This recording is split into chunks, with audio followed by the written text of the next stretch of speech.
Hey everybody, this is Michael Goldstein from SwitchPitch. Thank you so much for joining our webinar on corporate and startup partnerships, tangible tactics for making the relationships work. I am really excited to be here with a great panel of people that are experts on this topic, and also have a great moderator who is probably the biggest expert on the topic, Scott Kirsner from Innovation Leader.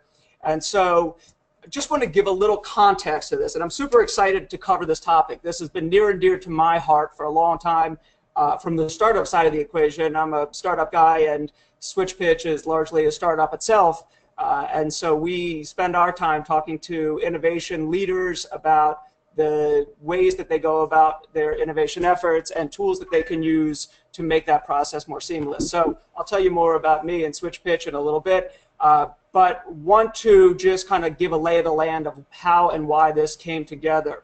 So SwitchPitch is a startup relationship management platform, and so we have large companies that are using the platform to manage startup relationships. Chick-fil-A and John Featherstone is a client of ours, and so they're an enterprise user of the platform, and they are very focused on innovation and are going to, they have a bunch of initiatives underway that John and Amie, who I'll get to in a minute, will discuss. So John, when we talked the first time, said, hey, you have to meet and talk to Amie Gray, who runs N3 Innovation. They are a consultancy that does startup engagement, identification, and management, and they will be the ones that are using the platform. So this, if you can see my screen here, this kind of shows the relationship of the different panelists here. N3 is a consultant, SwitchPitch is a platform, Chick-fil-A is a corporate, and then we're all working towards a common mission, which is to get startups engaged with corporates. And so that's the lay of the land of how it all came together, and it just seemed like it took Chick-fil-A to identify two pieces to the equation, stick them together, and when Amie and I first talked, it was like chocolate and peanut butter met for the first time. That worked? Looking for a platform to manage their consultancy relationships. I've been looking for more of a high-touch service offering to manage our platform, and so it took John and his team to kind of pull that all together. I had asked Scott Kirsner to join this. Scott and I have gotten together and talked shop about innovation a few different times, and I love Innovation Leader. I will let him tell you all about it. It is a great publication site. They do amazing events, and he'll tell you all about that. I pulled these bullets straight from our promo for the webinar. So this is what we're going to cover. I'm going to cover startup engagement landscape. Amie and John are going to cover how partnerships are structured and what the results have been. This is all about tangible tactics, and so that's what we want to deliver to you, are tangible tactics that you can use to better your startup engagement efforts. So I'm going to turn over the control to Scott, and I'm going to ask Scott also along the way to keep track of questions, interrupt us when there are relevant questions, and feel free to submit questions on GoToWebinar. Along the way, Scott will make sure that we answer the questions that you have. Actually, I have not done this before, but I'm going to do a poll just to kick things off of just to get a read of the audience. So the question that I'm about to launch is, my company's culture supports startup, working with startups. So my company culture supports working with startups. Strongly agree to strongly disagree. So if you could just rank that, does your company culture agree that you should be working with startups? I hear it all the time about we're not ready for startup relationships. We're culturally, we have a long way to go. So just want to get a pulse of where people are. So we're getting a lot of strongly agrees, which would probably make sense since this is about startup engagement, but there are probably a lot of people that are just as equally wanting to figure out how to get their corporate culture to change.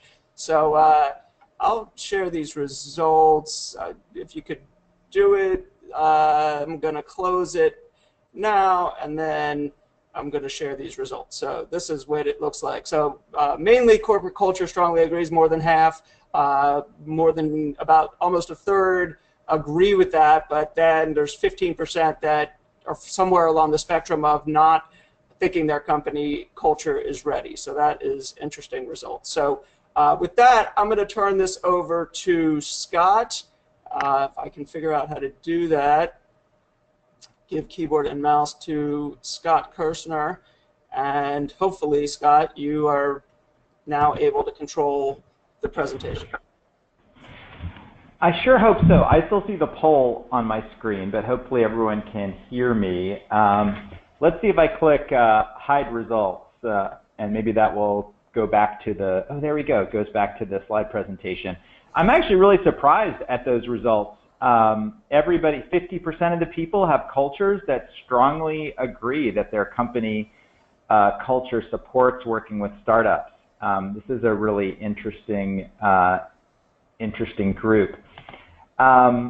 In my experience, just anecdotally, I would say a lot of company cultures support meeting with startups, taking a lot of meetings with startups, and not actually doing anything to follow up on those meetings.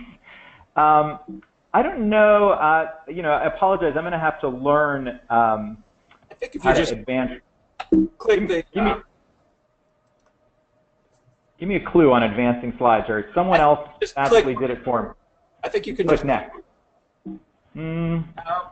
See. Oh, wait, there you go. Whatever you just did moved it back. All right. Okay, so just a little bit about us. Thanks, Michael, for putting our logo looming above everything else on that other slide. We like to think of ourselves kind of as a, you know, a neutral arbiter and information spreader in this world of corporate innovation. You know, we talk a lot about spreading best practices and sometimes worst practices when it comes to doing R&D, collaborating with startups, collecting ideas from your employees, changing the culture of companies, all these issues that corporate innovators and R&D executives and strategy executives find themselves working with. So we publish a lot of research and case studies. We also like to say we convene the best events on corporate innovation. This is our URL right there if you'd like to check out the website. So just I have a couple slides about what we observe with big companies in their interactions with startups. And I kind of alluded to this a second ago, you know, kissing babies, having meetings with startups, going to accelerator demo days, maybe going to university, you know, student project presentations. It all makes for really good photo ops. I can remember running into the CEO of one of the biggest retailers in Europe, and we're based here in Cambridge, Massachusetts. I happened to be having lunch on the MIT campus. He was doing a tour of MIT. He was going to go to some accelerators later. And all of the intelligence I heard after that was that this was a one-day intense baby kissing mission that he was on to meet with a lot of startups and basically say all these companies, well, they have products that could be relevant to my business in retail and specifically in groceries. I don't really know what to do with it. You know, I've seen some startups. They seem to be working on interesting forward-looking stuff, but this company and most companies don't have real structures for either investing in startups or running pilot tests with them. So when we talk about getting serious, just 6 bullet points here on what does it mean to get serious. Most companies don't have a clear point of contact. You know, we sometimes talk about it as the obvious API into your company, you know, API being a tech term, you know, for connectivity between one piece of software and another that makes it easy to plug them in together. For some reason, big companies don't want to make it visible and obvious who is the person for startups to talk to. And so that creates a lot of work for startups because they take 16 meetings and they're pestering 16 people with emails and phone calls, and they're maybe getting responses from 1 or 2 of those people. And it creates coordination problems for the big company. It creates frustrations for the startups. I think serious companies start to spell out what are the themes that matter to them and start to communicate to that, you know, communicate that out to the startup world and maybe the academic world as well. Johnson & Johnson is a fantastic example of this. You know, if you ask somebody from any of the Johnson & Johnson innovation centers, they will clearly state, these are the 4 themes that we're interested in right now.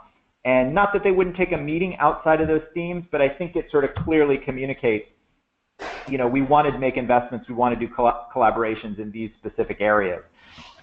What geographies can you realistically engage in? Lots of companies will parachute into Silicon Valley. Are you really going to have a partnership with a Silicon Valley startup or a Tel Aviv startup? I do think you want to have a presence or know about a few different geographies where there are lots of startups that are relevant to your company. But it's probably not realistic to say we can do 10 geographies or 20 geographies. I mean, in a way, this is sort of what SwitchPitch gets into starting to solve, right, is, a kind of database of startups around the world that can work with you. And I'm sure Michael's going to talk about that in a second. A lot of times we see companies and they're in Louisville, Kentucky, and they're only trying to interact with startups in Louisville. That probably also doesn't make sense. I don't think in any industry you could say that the 5 best, most promising, highest potential startups in your industry are in any one city. Last 2 bullet points. How are you as a big company helping startups? It doesn't help them to take meetings with them. You need to think about concrete ways, even if it's just a little bit of advice or mentorship or making a connection to somebody else in the industry. Thinking about a way that in that meeting or as follow-up to that meeting, you can help this startup move forward a little bit. Sometimes it's just about explaining some of the realities of your industry or introducing them to a consultant or an analyst who can kind of know about them and that they exist and maybe communicate to other corporates that they exist. So think about helping the startup, not just how they can help you. The last thing is about reducing red tape in your company and bureaucracy and all the barriers that exist to getting a pilot going, helping the startup get some revenue and eventually scale up with your company.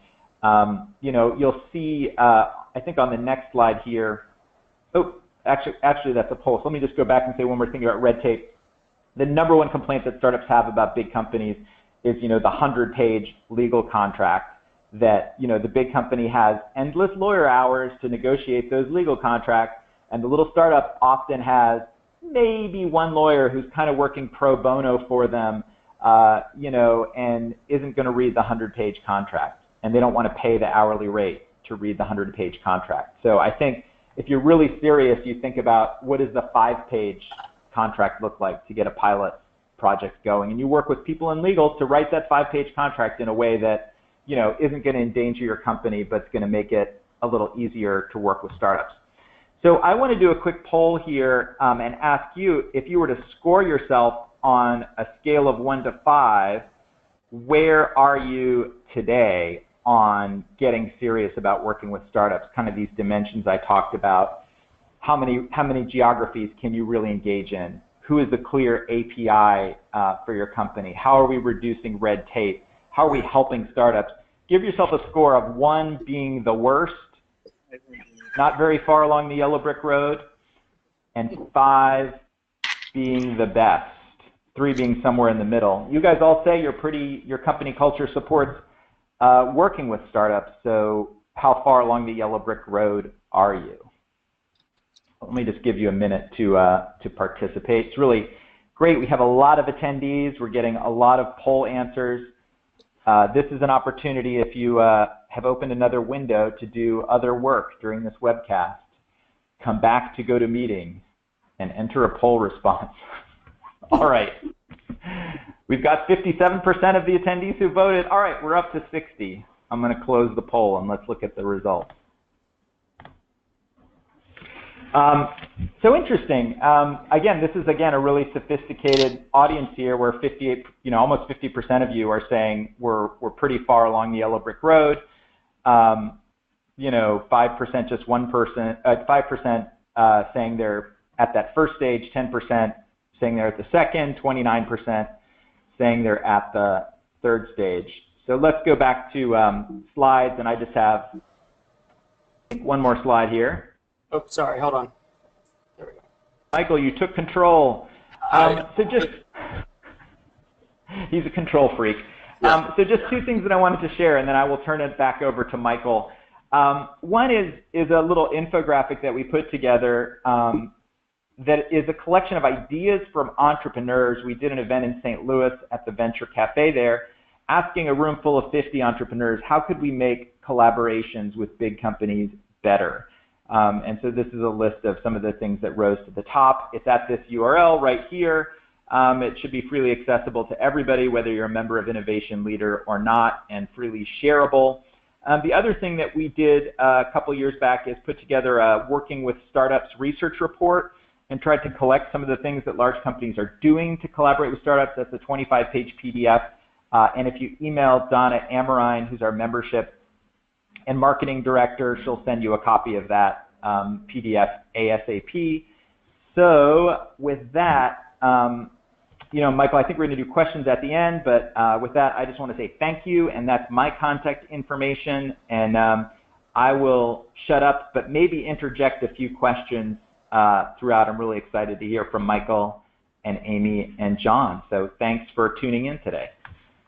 Thanks, Scott. I appreciate that, and I'm going to pick up here. And you had mentioned something in your talk about making the agreements easier between big and small companies, and I just want to point out that, and John and I hadn't talked about this, Chick-fil-A asked for our agreement with SwitchPitch and use that as the baseline. It's very rare that a big company would use the startup's agreement as the beginning of the document, and it makes a huge difference. So I just want to give a shout out to Chick-fil-A for being very startup friendly in that respect.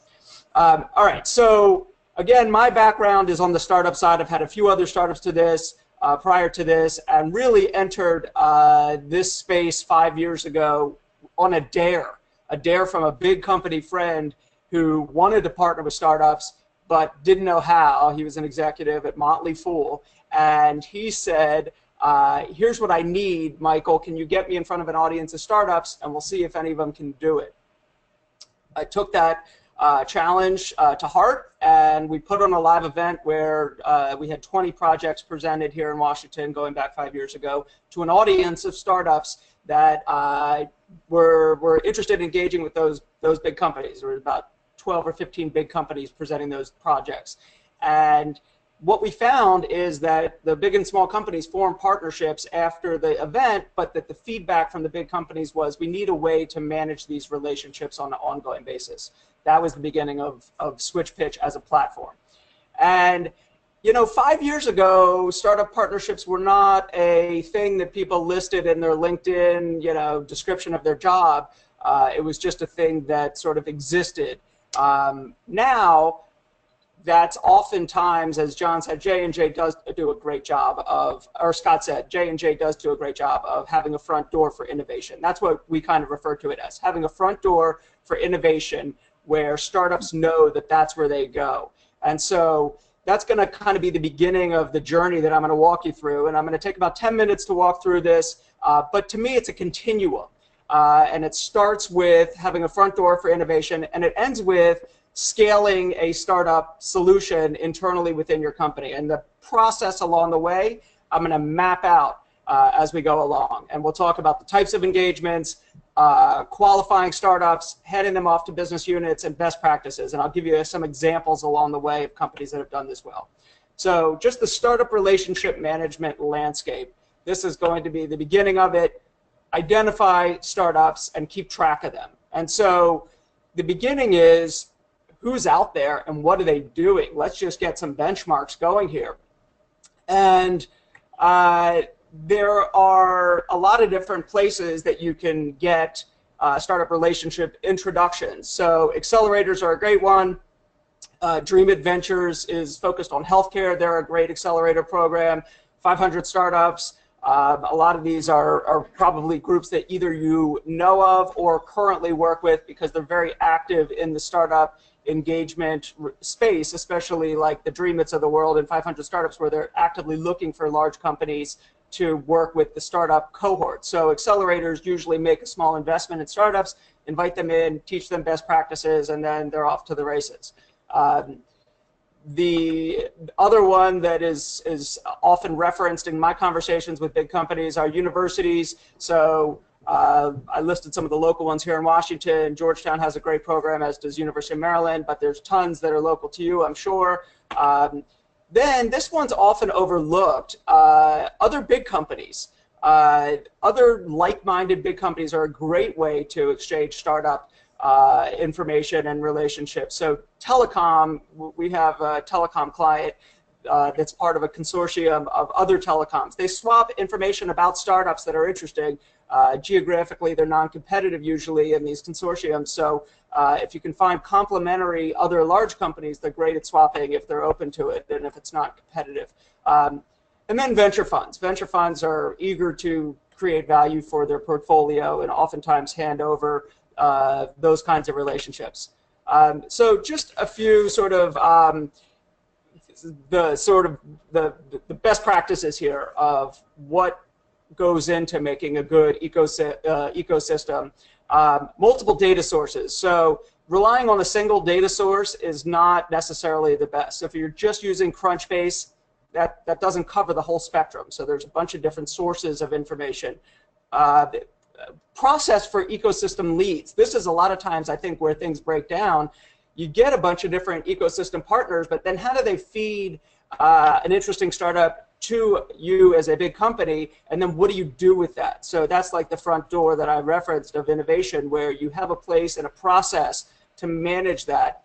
And then also, I think often overlooked, there are a lot of people probably internally within your company that are aware of startups that are relevant for what they do, and a lot of times if you aggregate that collective knowledge and get it into a repository, you can make sense of it and evaluate them. And oftentimes the people that contribute that information internally feel empowered that they were able to contribute something that would hopefully help them and impact them. So that's the identification.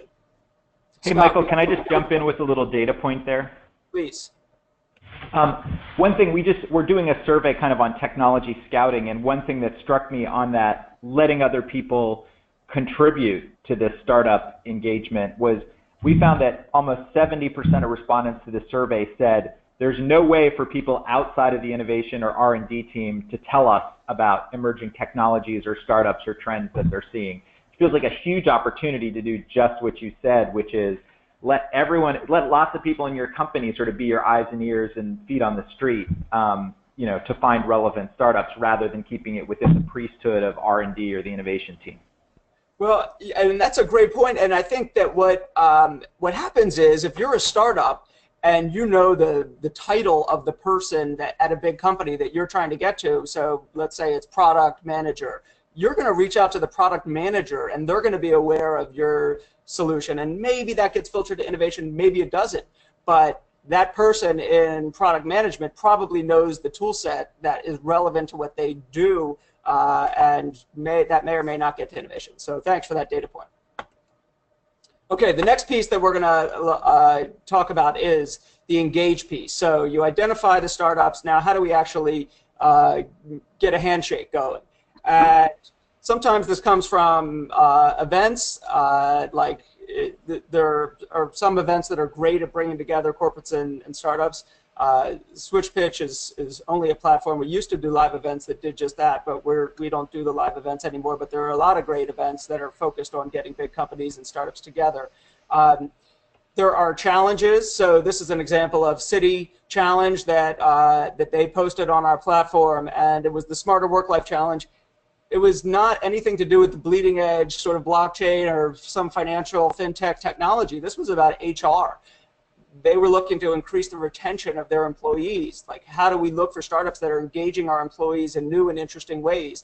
They had 8 different buckets of recruitment, onboarding, and a bunch of others that they were looking to innovate around, and they let startups apply to their challenge. And then they gave a reward, a 50K challenge reward to the top of each of those buckets. So they wrote 400K in checks as a pretty large challenge, and then engaged, and they posted who the startups are that they ended up engaging with. We followed up with the startups to like 6 months later. This is going back a year and a half, I think, that this thing ran, and asked their experience. And the startups are like, wow, Citibank really impressed us. They brought us into New York. We presented to their executive team, and then they took us seriously. They really had a process, and it was a very well thought out process that Citi put into this to engage with those startups. And again, they had 8 relationships that were all geared towards fundamentally changing their HR process and how they engage with their own employees. It was a great example of how that can be executed successfully. So the best practice bullets that I add here are specific business tie-ins, so that there's some clear sort of dovetailing between what you're looking for and what a business needs, or either a business line or like HR, where the city was looking to revamp that. A process for reviewing startups, so not just emails and decks that change hands, but really a process where you can evaluate. And then business unit input. This is what I hear a lot from enterprises is when they're going through the process, they actually want at the early stages of evaluation their business unit input. So it's not just innovation that is in charge. They actually want to get input from business units, which I think helps shape the direction that sometimes the process goes through. Okay, so the next piece is qualify. So now we started with here's all the startups out there. Then we started shaking hands and meeting startups. Now we're talking about, okay, well, which ones really are let's put some metrics behind it and let's see how they qualify it. So this is where you can start to dig into, okay, let's look at some numbers. You have big databases that provide this. SwitchPitch has a bunch of data points that we use to provide around startups. So you have a growth score, a mindshare score. These are sort of compiled scores that lots of different data sources can put together and present so that you can compare one startup to another. So the sort of best practice things are, or things to really look for are, what project history does the startup have? So what have they done for other big companies? I think that that's important. Now, sometimes you get a startup that this is their first relationship, but oftentimes there's something that they've done either for a friendly big company and it wasn't for you know, any kind of actual money changing hands, but they should have something. And I think it's important to look at what they've done. What stage are they? Who are their funders if they've received funding? And what are the founders' experiences? Is this their first startup? Where are, like, geographically, where are they? What skill sets do they bring? I think it's important to document some of these qualifications, and Amie will tell you more about that in her presentation. Next piece is the handoff to the business unit. This is oftentimes, I think, where things can get muddy from the startup side. You have startups that maybe came in one source, then they had a different contact, and now they're getting handed off to a business unit. And then there's maybe delays in the response times, and that a lot of times can be where things get lost. And so that handoff is important. I think that the best practices here are a detailed report that innovation did with a clear delineation of, okay, here's what we found, and here's all the information. Facilitate the handoff to get everybody together. We're innovation, their product, here's the startup, now let's all come together and make the startup feel like, okay, there's not like a, you're still here, innovation, our friendly contact. Now here's your new contact, but I'm still here. And then stay involved is kind of reiterating that point. Like, I think it's important for innovation to check it. One thing that I think goes often undone is the reporting on what the outcomes of these things are. And I think that a lot of times innovation teams aren't thinking like in terms of getting, okay, well, these things failed, these things succeeded, here's why, and then here's like the tangible outputs of our efforts, because that can justify budgets, that can justify a lot of internal things that are important to track. And so proof of concept, hypothesis, what's the hypothesis that you're going to be testing against? Here's a startup, here's what we think. Now, what are the metrics that say, did this work or not?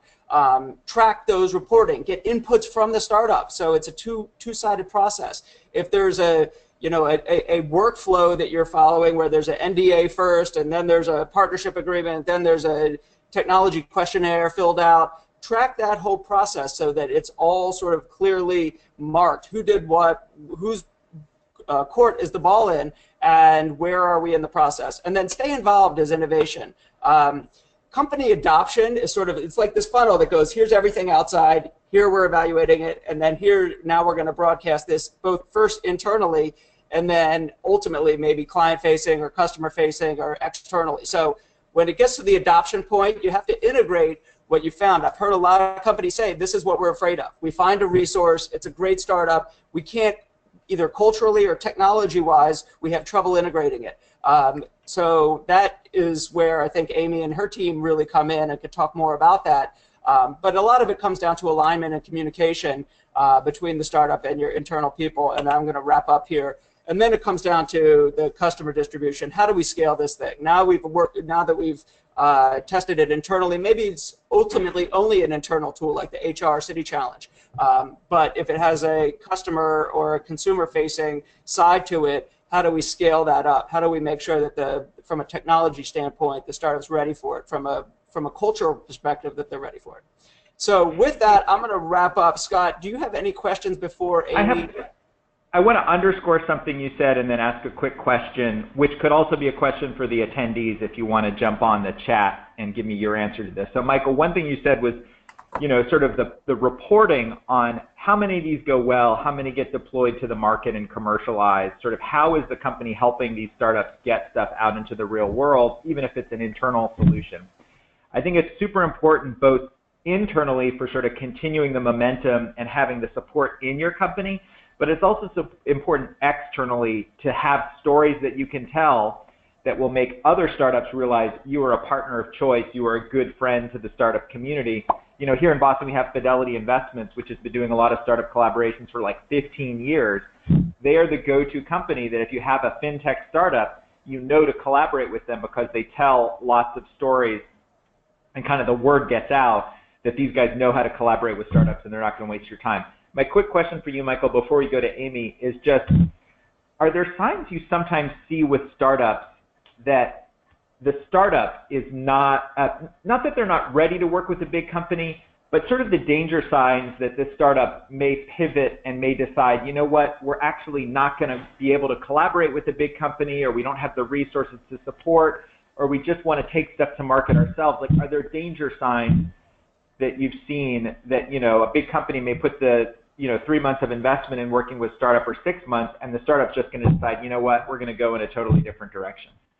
I think, yes, that's a great question, and it does happen. And I think it comes down to a few different signs along the way. There's sort of, milepost markers of, one, what was the sort of, why are these people building this thing? Is it because they wake up in the morning and they want to change the world, and this is like what they think that they were set up? I mean, this is like the entrepreneur. Are they going to rip down walls to get done what their mission is? Yeah, they're going to pivot along the way. Every startup pivots, but I mean, is this what they're hungry to do? And I think that hunger is sort of an art form to pick up on. But are there other people invested in that? And both from a monetary standpoint, but also from an advisor and board standpoint, like, who are the other people who are behind this? Like, have they been able to get people who are serious people about what they're doing on board with them? And if so, they're probably pretty committed to it, because not only are they going to have to answer to that big company that they're changing course and that they're going to do something else, but they're going to have to answer to industry people who they've brought into their company to be an advisor and say, hey, we're not doing this anymore. That's a big commitment to put your reputation as a startup on the line to get people on board. So I think you have to look at it during the diligence standpoint and say, who else is behind this? Maybe it's funders. If there's funders, it's going to be rare that they really, really change, because then you're going to talk about the check writers that are going to not be happy about that decision. But even if it's advisors, who are they and how committed are they to this? Cool. I know some people out there on the webcast, like Annette, like Mark, like Vince, so I'm cold calling you. If anyone out there has some sort of warning signs that they've seen that, like, hey, this is a startup with a really cool technology, but they're not ready to work with a big company, or they may pivot and decide they don't want to work with big companies, give me some examples of those warning signs on the chat. Sorry, Amie, now over to you. Thank you, Scott. Hold on, let me just set you up here, Amie. Oh. Okay. Oh, so actually, John, we're starting with you. Oh, great. So, thank you, guys. I would say that for us, to the extent our company is ready to work with startups, we're having to pioneer that concept. I think that there's a friendliness to it. I think we have historically viewed it a little bit like corporate tourism. I'm not a fan of that, and I don't really want to be a part of it. So what I'm trying to do is everything that we talk about engaging startups, we're trying to make it tangible, actual, real-time, and relate to a business problem. So for us, that means our what we've done is we've created something called the conduit at Chick-fil-A. So our mindset is we want to be the conduit between internal business problems and possible ways to solve those problems more quickly than we can do it ourselves. So you see that our mission there is to engage the startup community to develop solutions to our core business problems. And that's cool with me if you drive, Michael. Okay, yeah. Are you ready to go? Yeah. And then we're in early stage of working on future disruptions, because we're going to take this insight that we're gaining from the startup world and apply it to the more broad. You might go back one slide just for a sec. Okay. To whatever my conduit slide was. I'm so sorry to not be doing that very well. There you go. And so the number 2 under our mission is early stage, that we'll activate more in 2018. So we were just established in fall of 2015. For us, we think about 4 ways we can engage a startup. 1 is to be a client, 2 is to co-develop a solution to one of our business challenges, 3 is to invest, and 4 is to acquire. Our core business is thriving, so it's creating business challenges for which we need solutions. So where we're camped out is the second spot. We want to co-develop solutions with startups who are more robust than just 2 guys with an idea and a maxed out credit card. We need some established business use cases. And Amie's role has been critical, and we'll talk about that, as well as Michael's, in helping us. Michael from the standpoint of sourcing and vetting and making sure that when one of our internal clients within Chick-fil-A comes to us with a business challenge or even a startup, we're able to quickly say, well, guys, there's 10 companies that do that. The one that called you is the best. Or actually, there's 3 others we recommend instead of that one. Then we jump into the process with Amie of vetting and structuring pilots.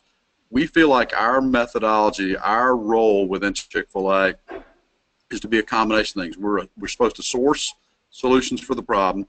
We've got to be a matchmaker between the startup and the business owner internally. And then we really got to be a translator in both directions, both from the startup and how their business and their technological solution fits our problem, and a communicator and translator from Chick-fil-A back to the startup. So that requires nimbleness and versatility on our part and constant learning. Amie. Thanks, John. Yeah, you can go ahead one more, Michael. Thank you. So N3 Innovation, we're based in Silicon Valley, so if you're looking for a Silicon Valley partner, as Scott and Michael have said earlier, it's not a bad place to be looking for startups. There's quite a few around here. But what we try to do is not just meet startups and do the, just do the show, but actually creating measurable enterprise value. So our customers come to us with a lot of different problems. Either they don't know where to start, they don't know how to get people in their organization on board, they don't know if they found the right startup. So they might have found 1 or 2 that they think are really interesting, but are they the only ones out there? Should they be looking at others? And how do we really understand the landscape that's available to us? And then if they do find one that works, how do they actually get a pilot going? So organizations can be in one or many of these buckets, and we kind of help companies all the way from the beginning through to launching pilots and getting to scale. So no matter where they start, we can help them get a little bit further along. So we can go ahead. I don't know, Michael, if I have control or not. Okay. So we talk about 3 steps to corporate engagement. So these are pretty tactical.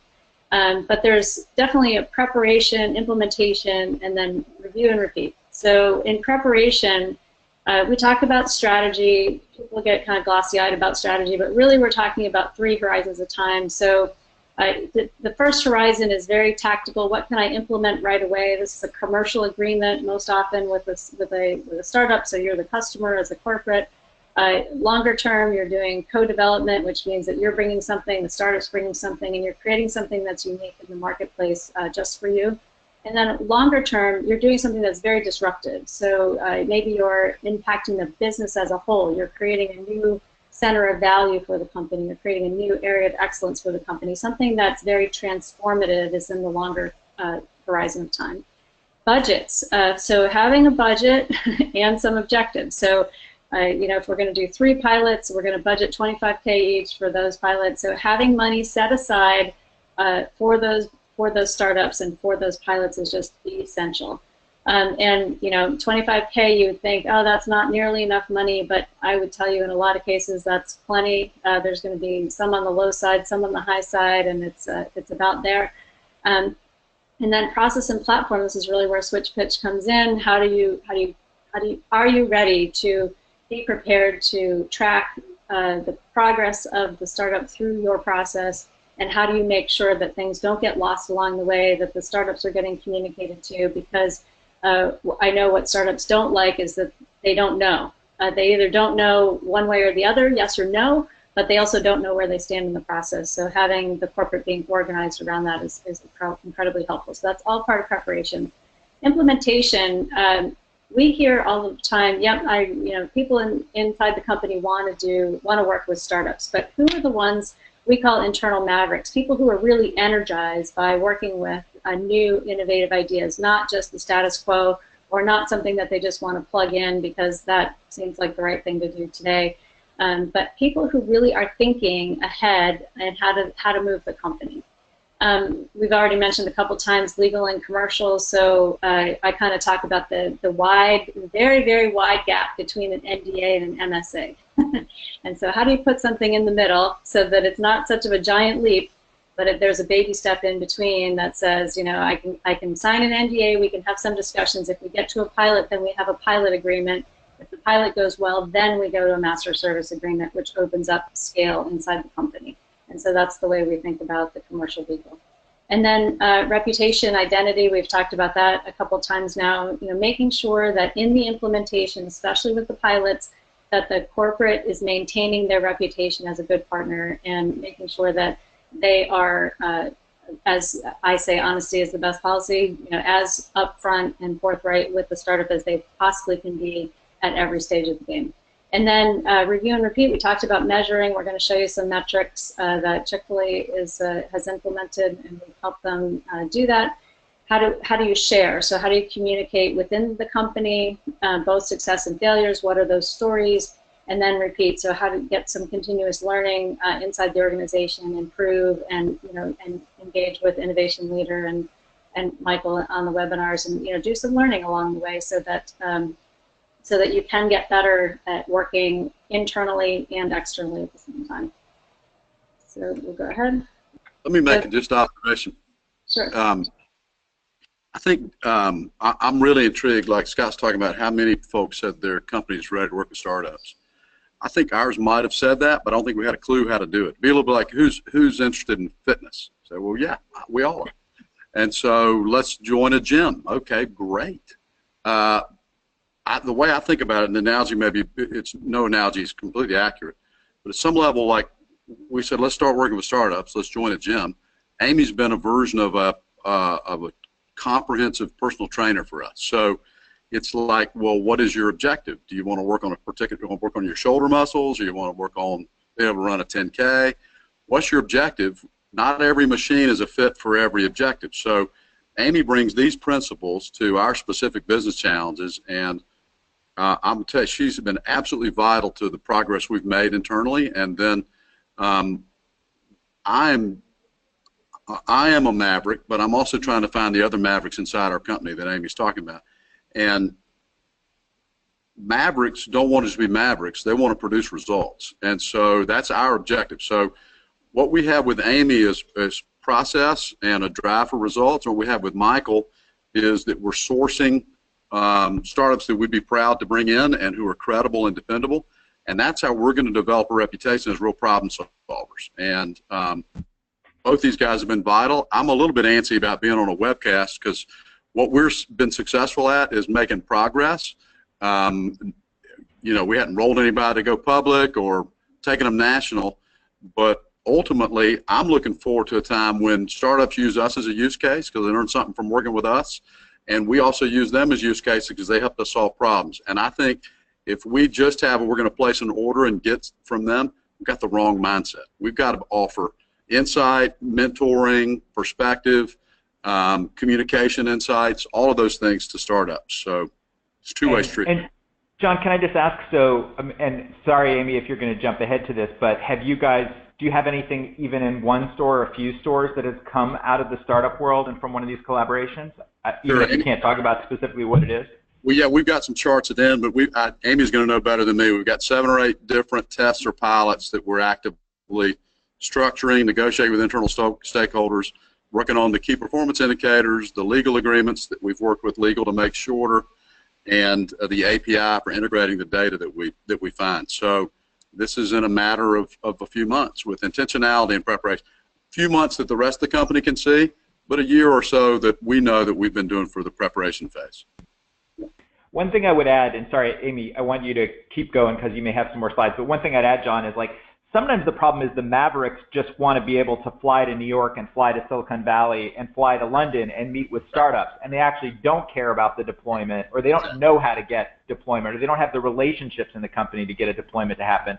So I think we should distinguish between maybe the Mavericks that do have that motivation and those right relationships in the company versus the Mavericks who just want to go hang out at demo days. You know, it's really fun. There's often beer. You know, there's sometimes really good, you know, cocktail frankfurters. It's great. Yeah, we do a little bit of testing before we take them on a trip. They have to show us a customer journey. They have to show us their business case. They have to show us something that they're working on in order for that to happen. Because we can't make a good selection of startups, and we can't possibly make a good match unless we really understand what their business objectives are. So if the internal Maverick, I don't mean that they are just off doing crazy stuff.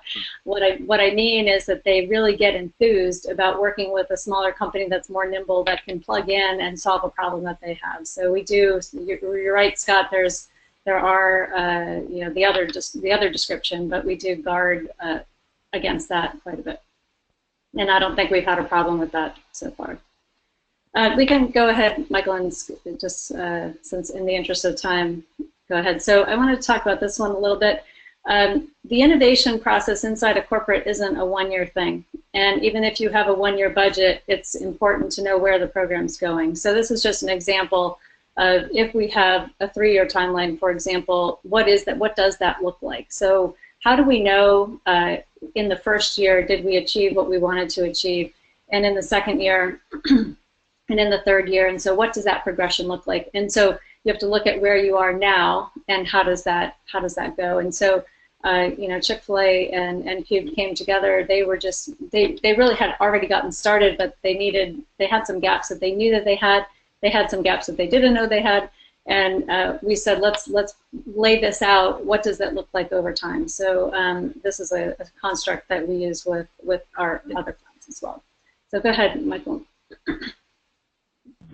So this is the startup engagement process. I think it's mostly the same for people. Sourcing. So where do you find the startups? SwitchPitch, for example, VCs, accelerators, incubators, all those things that Michael talked about at the beginning at the open. The discovery part of the funnel, selecting. So do you have selection criteria? Do you have the ability to assess, do a technical review internally? Do you have a business case? Do you know what you're trying to achieve? And does this fit with that? And then mobilizing. So getting the resources together, figuring out how much funding you want to apply. Is it a combination of the innovation team and the business team funding a particular project just to as a way to keep the startup inside the company? So how does that work? Is there a project plan and a roadmap? Do you actually know what the timelines are and what has to be delivered and when? And know if you're in a technical evaluation, if that's if it's different than a commercial engagement, what evaluation criteria do you need to meet? And then analyzing the value and measuring. So this is the construct that we use, that we describe, and I'm going to talk a little bit more about each one, and then John is going to give you some examples of what they've been doing at Chick-fil-A. So go ahead. There we go. And I guess maybe just in the interest of time, we should also probably start collecting some questions in the chat interface if people want to ask questions as we're heading into the home stretch here. Great. Keep going, Amie and John. Thanks. I just want to touch on a few things that we haven't already talked about here. So know what you're looking for. And one of the really important things is know the enterprise systems and gaps. So if you're a Microsoft house, you're going to want something that works with Microsoft. If you have SAP, you're going to want something that works on top of SAP. And startups are getting better about that, but depending on how early stage the startup, they might say, oh yeah, we can integrate with SAP, but have they done it? Have they done it, or are you the first one that's going to help them get that done? So that's an important thing to know. And be ready to engage. We've talked about some of these. Defining the clear KPIs is something that we are on top of continuously. So some startups can come with suggestions about KPIs. Some startups really just don't. But if the business knows what KPIs they're after and can define it, and there's stages of KPIs. So in the proof of concept, you might have a different set of KPIs than you have in the scale portion. So think about different ways that the startups are moving along with you. And then minimizing the IT requirements. Somebody said earlier, I think Scott, was the long security document that we throw over to startups. And you know, the security document is, I don't know, 200 or 300 questions, and most of them don't apply. It comes back, says doesn't apply, doesn't apply, doesn't apply, all the way down the list. So how can corporates really get ready to, on the IT side, to decide what the minimum requirement is for on the IT infrastructure? And maybe they have a couple different versions. One, if it's an on-premise solution, if it's a cloud solution, if it has payment information, if it has PII information. Yeah, so how can you sort of segment that questionnaire out so that the startup is only looking at the things that are really relevant and important for both them and for you? And Amy, I think we've discovered that may be one of the 2 or 3 most important things, because if the startup's only answer to us is this, you'll see how this really works once it's fully integrated into your whole IT setup, then we're never going to get a test. So if we can test and earn credibility and see some viability and interesting stuff before we go through the very complicated process of firewalls and app integration and deep organizational complexity, then we got a shot at moving forward with that solution. If it has to be integrated, it's going to be in a queue, and the startup will either be gone or will be the next Google by the time we can figure that out. So for the startup to be able to test what they've got outside our system is vital. And for us to appreciate the results is also vital. So that's a two-way street. Perfect. Okay, so go click one down. And then on the startup side, be prepared for the first meeting. This is really key, and startups sometimes just aren't really ready. Know who you're speaking to, and I'll give an example. I was working with a brand, and somebody came in to talk about retail technology. Well, the CPGs don't own any retail technology, so it was pretty much a worthless waste of time for both parties, and it just so disconnected that, you know, a 20-minute meeting introduction just lasted forever. So you know, be really ready and know what you're talking about, and know who you're talking to. Use the language of the business. Chick-fil-A, for example, doesn't do discounts. They would rather provide free treats to their guests as a way of providing extra service. So when somebody comes in and starts talking about discounts, then we know that they haven't really done their research on Chick-fil-A. It's a very quick, little telling thing. Don't educate your client about their market. We see startups come in all the time and tell Chick-fil-A how challenging the QSR space is, and we're like, yeah, got that. Move on, and, you know, okay to ask a couple of questions about the business and clarify, but don't spend a lot of time educating the client about the market that they're in. And then help the corporate engage. So the closer a startup can get to proposing a specific pilot or proof of concept, or making a quick offer, a brief offer in the very first meeting, is very helpful. Even if it's not where we end up, it's great for the corporate to see an example of how a startup could be engaging. Propose the business case structure. So here's how you would make money. Here's how we would fulfill those capabilities that you don't have. And so what does that look like? Recommend KPIs. So I've been talking about KPIs the whole time, and be responsive to requests. And so this is one place where it falls down. Startups are really gung-ho right out of the gate, and the business development people are all over you. And then when it actually gets to contracts and implementation and the detail, then things start to slow down even on the startup side. I think sometimes it's a lack of resources, but just being responsive and having the startup, you know, be kind of with us as quickly as they can. And I know that the corporate always moves slower, But if we're moving slow on the corporate side and we're waiting for the startup, then everything just goes incredibly slow, and it's just hard to keep up momentum that way. So if there's excitement, then let's hop on it and keep going. So go ahead. I know we're running really short on time now. So John, can you briefly talk about the... Yeah, I will. These are self-explanatory. These are our core business challenges. So we engage the startup community around these four. If they don't have technology that relate to these, we want to be respectful, but we have no plans to engage because we don't want to waste their time, and we got to build internal credibility as well. You see on the next slide that we are knocking on a lot of doors. We're looking at a lot of folks. We select decent size, at 5, 8, 7% type number to do a deeper dive, more understand their offer, press to see who else has got similar options. And then the next slide is we're trying to track the information, our innovation dashboard, about what part of the business are we serving, what business challenges are we working on, and what kind of pilots do we have in the works. You see the next slide.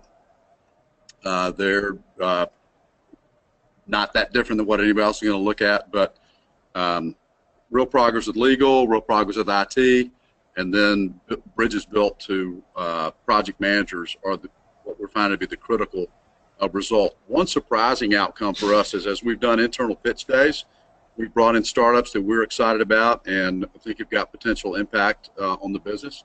We're finding a lot of people internally say, I had no idea that's what you were doing, which is great. We haven't been doing it that long. So then folks are coming to us and say, well, I liked what you told me. These 2 or 3 other firms have been calling me also. Could you vet these guys? And so what we're becoming now is a source across the business for people who've got startups who are reaching out to them. They got business development guys that are pounding on their door. Would you talk to these guys, figure out if they're a fit for us, and then tell us if we should work with them or send them packing? And we're developing that expertise as well. So some of the pilots we have in the works are because we brought in, for example, some food safety solutions, and it prompted people to offer to us some other folks they've been working with, and that's what we're moving forward with. So that's it. I think that's all. Eat more chicken. Atta girl. Yeah. All right, well, thank you. We're right on time on wrapping up. It's 11:30. Hope you got a lot of value out of today's webinar, and we will have the recording. We'll send you a link so that you can share it internally. And thanks from our whole panel, and appreciate you attending. Thanks, everyone. Bye-bye. Bye-bye. That is...